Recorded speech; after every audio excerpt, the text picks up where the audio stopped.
Right up for sale and for demo today is this really clean, really killer 1966 Gibson Hummingbird. We know it's a 66, not just because of the serial number, which dates it squarely to that year, but also because of all the cool specs.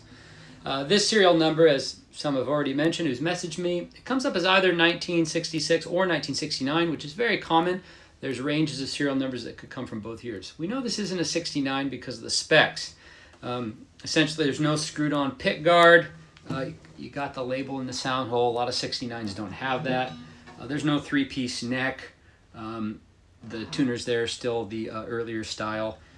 So again, lots of features here showing that this clearly is 66 in keeping with the serial number and the specs. This guitar is really clean. There's some very minor cosmetic wear, but it did not get played a ton.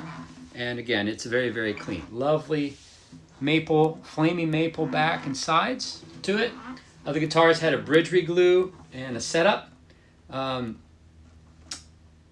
yeah, it's in great playing shape. Sounds really good. Sounds really cool. Not really much fret wear. There's just a faint trace there on the top. No cracks, no breaks, no headstock issues, nothing like that. Just some finish checking and some minor wear here and there. It does have a heel stinger. You see that right there? So stingers usually appear on the back of the headstock right here, and they are stinger because it comes to a point.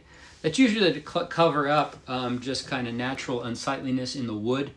You know, say there's some grain or some other thing in there, or just something that didn't come out exactly right. So put a stinger on there. It's a factory thing. It's not something added later. And once in a while you'll see that on the heel as well. It's just something Gibson did. Make sure the guitars that they built came out even if they had some kind of unsightliness in the wood itself. There's no structural problem. There's no issue. This one is not stamped factory second. It's just something you see now and then. And for a lot of people, it makes it a little more rare, a little more cool. And so, be that as it may. It comes in late 60s, which would be proper kind of a deluxe chipboard case. It's black, but it has red lining inside. It's a nice case. It holds up really well for it. Which is really common for dreadnoughts in the later 60s. You'll see the same style of case with 335s. It's kind of a deluxe chipboard case. Of course, if you wanted to upgrade it to a later 60s style hardshell case, you could do that easily. So this also came with the ABR1 setup, as you can see, which gave it adjustable intonation there, which is kind of cool. And of course has all the sweet appointments for the Dove with the Dove themed pick guard and the feathering on the bridge. Really a cool guitar. I should have said this earlier, but it's got a spruce top, but on maple back and sides. So that's kind of unique to the Dove. The Hummingbird has the more typical mahogany. The maple does have its own distinctive sound. This one has nice low end to it.